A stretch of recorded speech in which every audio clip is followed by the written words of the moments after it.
Welcome aboard the Just Help Out Mindset podcast, where your compassionate guide, Nicole Venegas, takes the helm. Brace yourselves for an immersive experience as we delve into the heart of crucial conversations. We're set to explore the intricacies of suicide prevention, navigate the landscape of mental health, and boldly shatter the stigma surrounding therapy. This isn't just a podcast, it's an odyssey of resilience and understanding. Join us on this transformative journey filled with stories, insights, and a collective mission to create a world that embraces the strength of empathy and helping others. Fasten your seatbelts. We're about to embark on a voyage towards a healthier, more compassionate existence. Welcome, listeners. I'm your host, Nicole Venegas. This podcast is named after our nonprofit called the Just Help Out Foundation, which is located in Tampa, Florida, and was created from a pure tragedy. My brother died by suicide on May 3rd of 2022, and that horrific day will be forever etched in my brain. A few days before he did it, he said he was feeling hopeless, so our nonprofit organization helps anyone in the community who may be feeling hopeless. And everyone that we help in the community is called a Joey.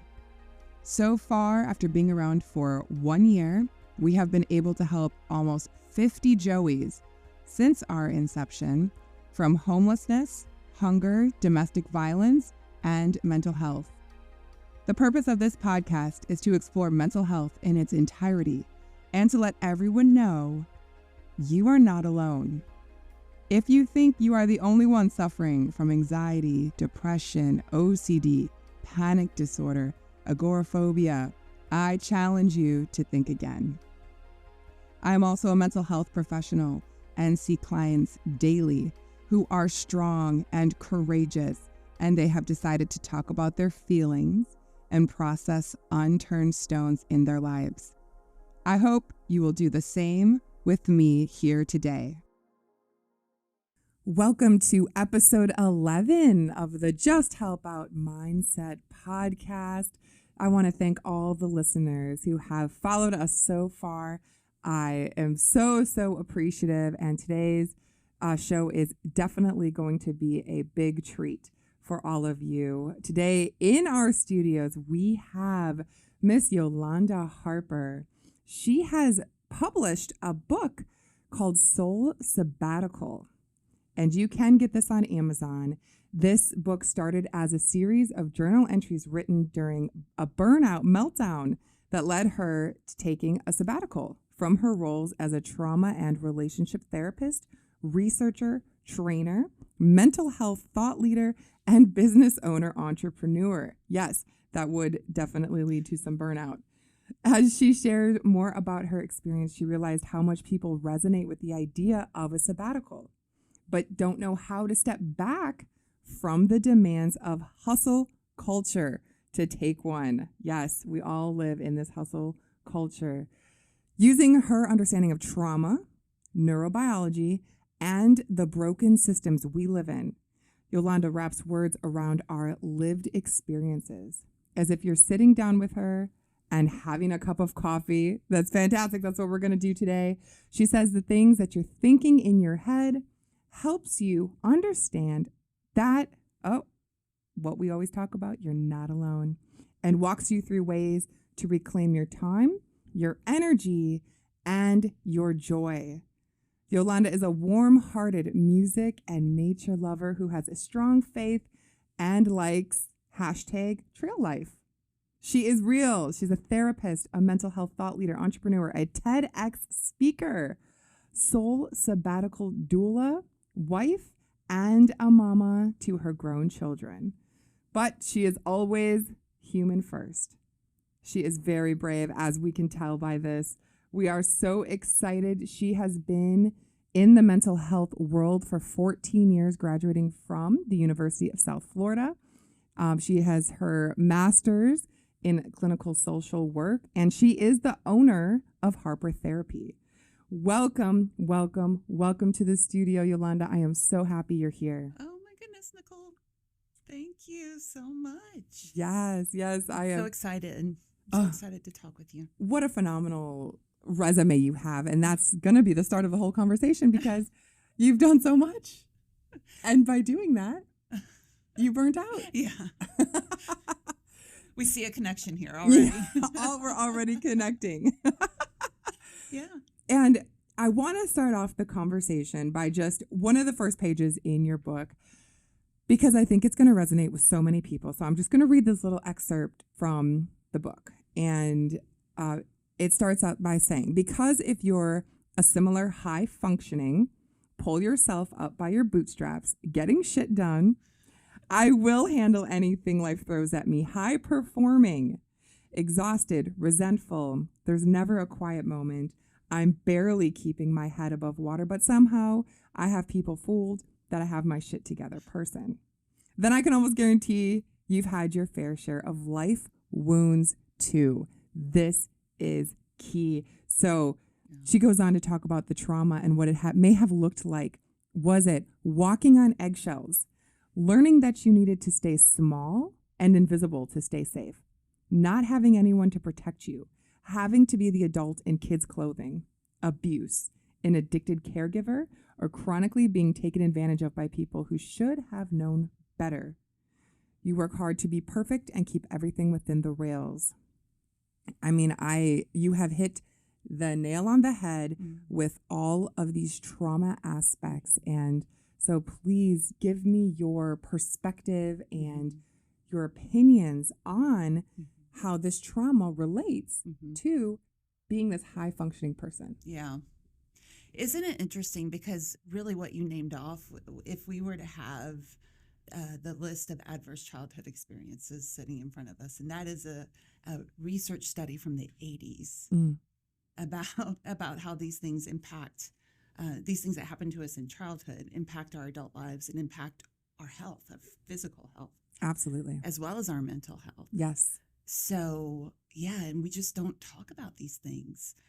Some good friends and colleagues of mine, we get together regularly on business retreats, and really it's just our excuse to get together and hang out. Eat good food and hike and like all of that stuff. Good. I love that. Yeah.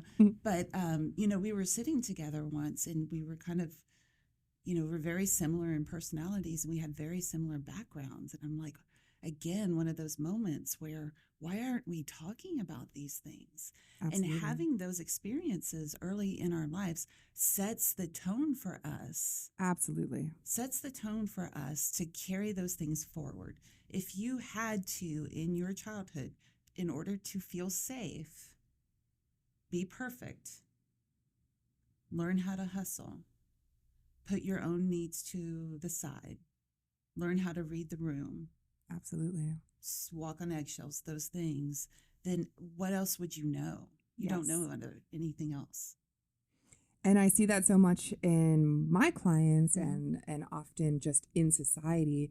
If you're raised in a house where one of your parents is supposed to be the one who loves you and protects you, is super mean to you instead, and that's all you know for 15, 16, 18 years, however long you're there, how do you then join society and not have that trauma just be with you always? Right. And you don't even realize that it's trauma. I'm primarily a trauma therapist. And so many people come and they wouldn't label these things as trauma. That's right. But one of the reasons that I entered into the mental health field is that I was meeting with a therapist, and on our second appointment, she looked at me and she said, "So you grew up in an alcoholic, abusive house." And it was as if the air had been sucked out of the room. And I thought to myself, we don't say that out loud. I just got goosebumps. And then I thought, oh my God, this is what I need to be doing with my life. So I ended up back in school. I love it. That is an amazing journey that led you to this point. And when she said that, what happened in your body? It was in the same moment, like I said, feeling like the air was sucked out of the room and like something bad is about to happen, but then also like a knowing that I had not understood before. And so when I got to this space in 2021 of this burnout, and I was trying to investigate what is going on, what is really, because I do deep work. I do deep work with my clients. I do deep work with myself. So it was like, okay, it's my responsibility. If I'm in this space of burnout, and if I've been chronically in this space of feeling overwhelmed and like I'm barely coming up for a breath of air and then going right back under, that's on me to have a better understanding of so that it doesn't keep happening. And then I started tying the pieces together of like, oh, yeah, my childhood experiences have led to me being perfectionistic, hustle, overfunctioning, people pleasing. And those are the things that lead to burnout. Absolutely. But the first step was you had to be aware. Yeah. You had to really be self-aware. And that is where I see clients, they don't want to do that. We're not taught. Yeah, absolutely. We're not taught how to. That's right. Yeah. And in school, don't you think that would be a wonderful thing to teach everybody? Yes. If you and I could have megaphones and preach it from, but this is great why you have the microphone and you are sharing this in podcasts. Yeah. Because that's this practice of Soul Sabbatical for me is completely countercultural. It's slowing down, asking myself on a regular basis, why am I doing what I'm doing? And being acutely in tune with the wisdom of my body and the things that happen below the neck. Wow. That was a powerful statement. And I want to unpack. You said slowing down. That is so difficult. I said countercultural, right? It's so difficult in our culture. Yeah. To slow down, it's almost as if you slow down, then you're getting called lazy, right? Or you've got this internal battle, like, what are you doing? Why aren't you? Right. Why aren't you doing this? Why aren't you doing this? Right. And what is that? And how do you become in tune with your body? Well, okay, for me, and maybe we can workshop this together. So I'll share my experience. For me, all of my quote unquote success was built on hustle. Because that's what we know, that's what we learn, that's what's modeled for us, right? Like you said, if you slow down, you're lazy. And so when that is the case and we decide to slow down, then our quote unquote success feels very tenuous and very fragile. Yes. If I'm not hustling, then it will all fall apart. That's part of kind of the unconscious narrative that happens. That we don't know how to be with our feelings. We don't know, we don't have a skill set of doing that.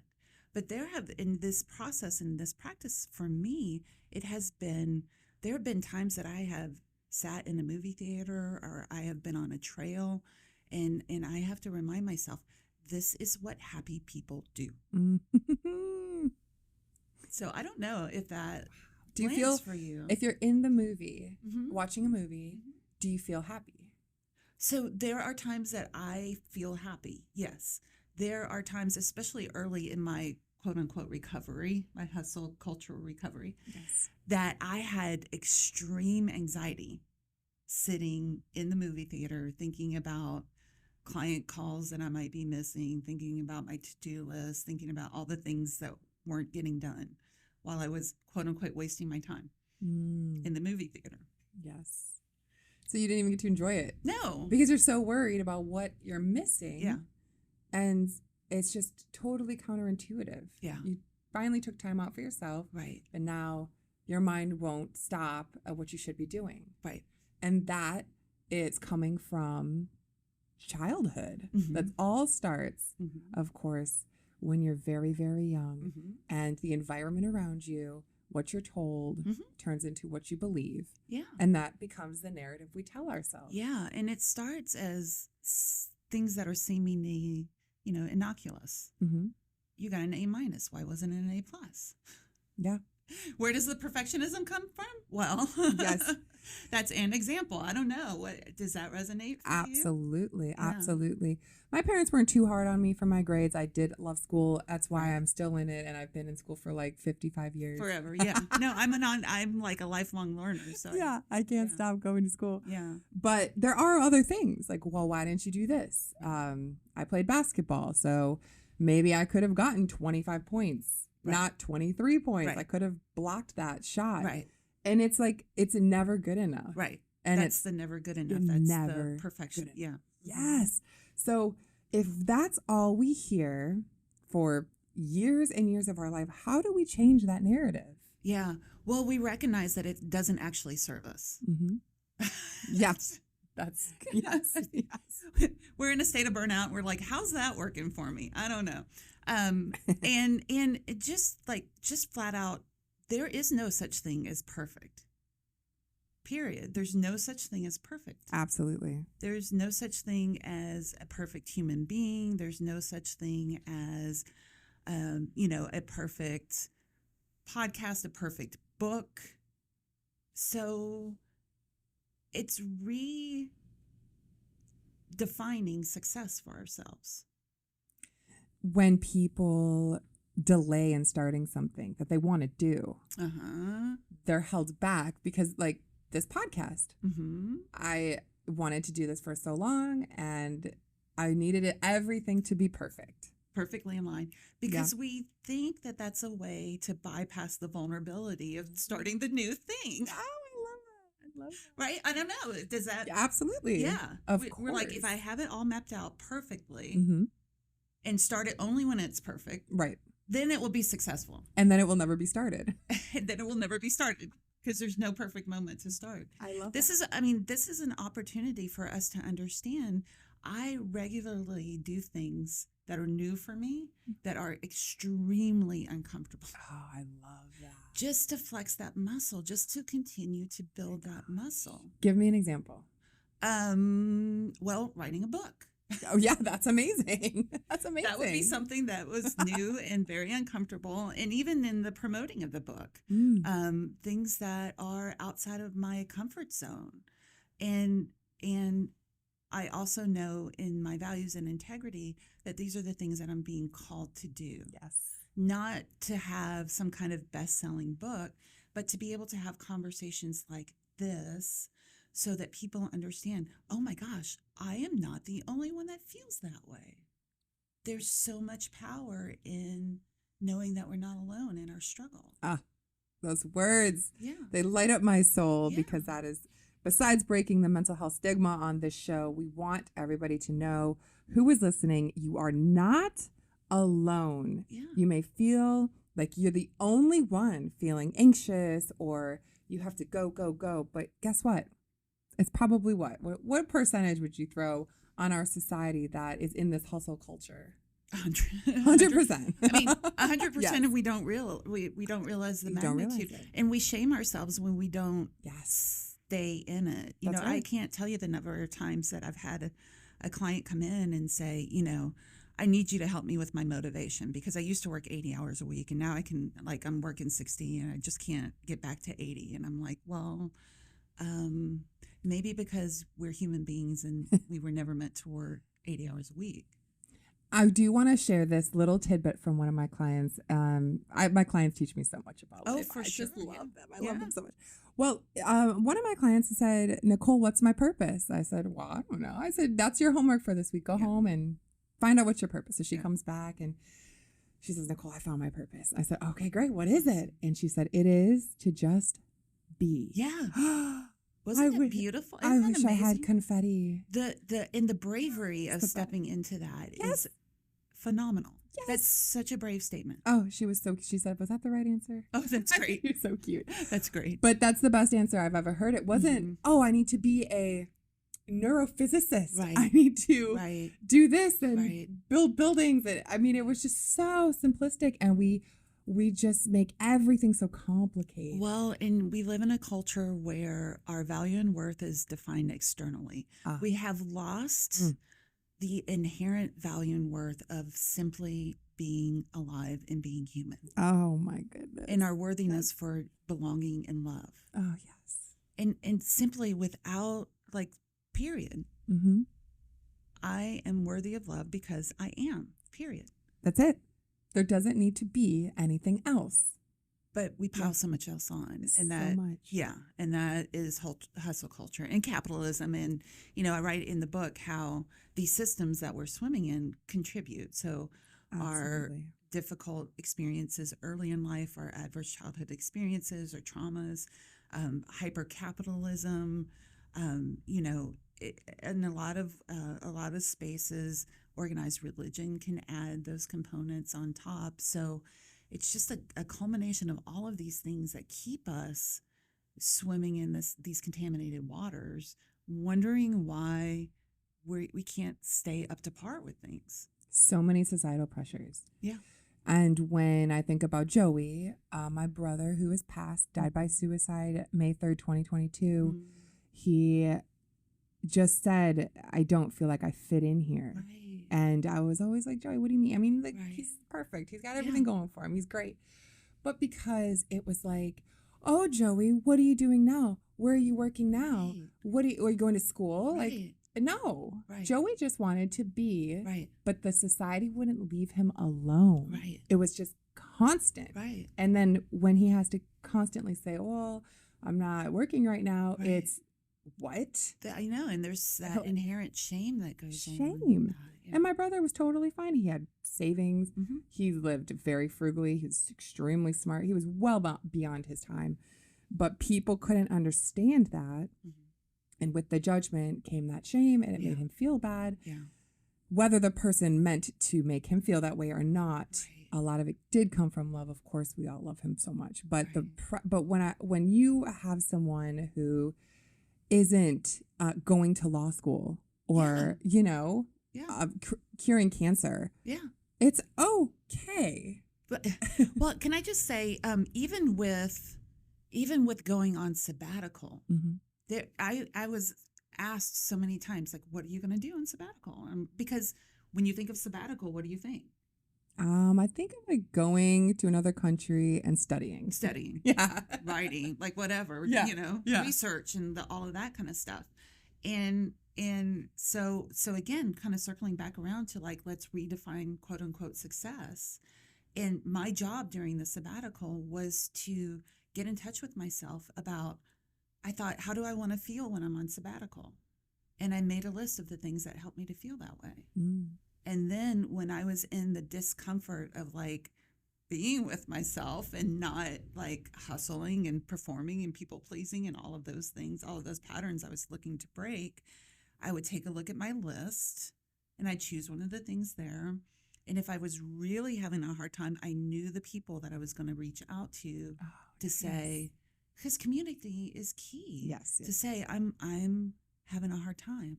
Mm-hmm. And then the period of integration, when I did return back to work, when I did go back to the office, when I did start seeing clients, so that I could carry forward those things that I learned during my sabbatical. So that's, a soul sabbatical is a period of time.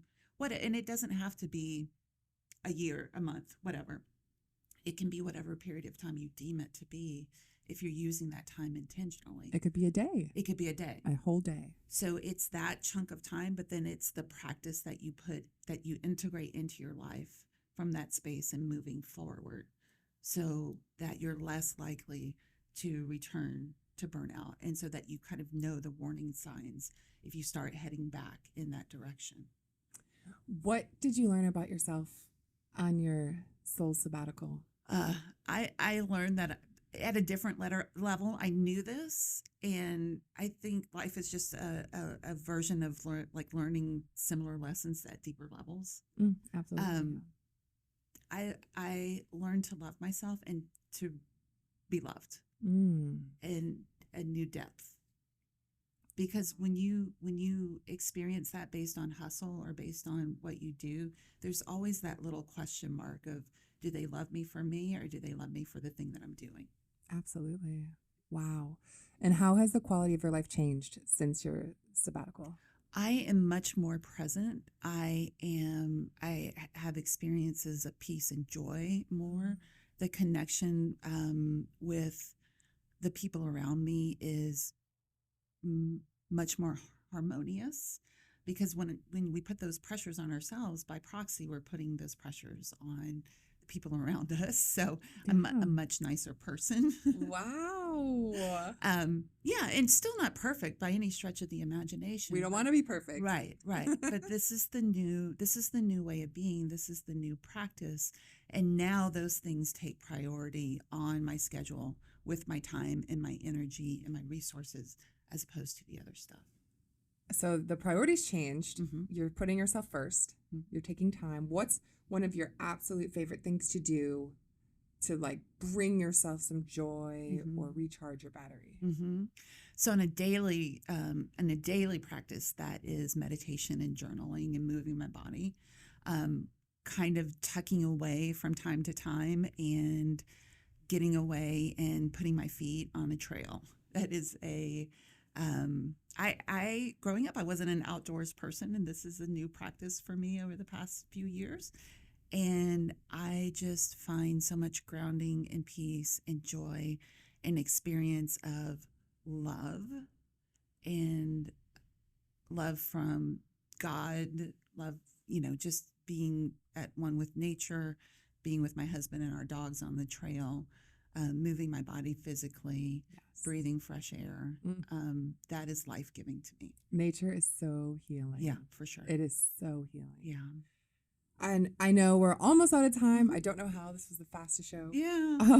But I want to just jump back to something you had said, which is very profound, which is being with yourself and feeling your feelings. I think that is some of the reason why we all stay so busy. Yes, absolutely. We don't want to feel it. And if we stop, guess what? We have to sit with our emotions, and now we're going to grab the booze or whatever. We're going to do whatever it is to numb it and move on and just keep on going, but not understanding that hole gets bigger and bigger and bigger.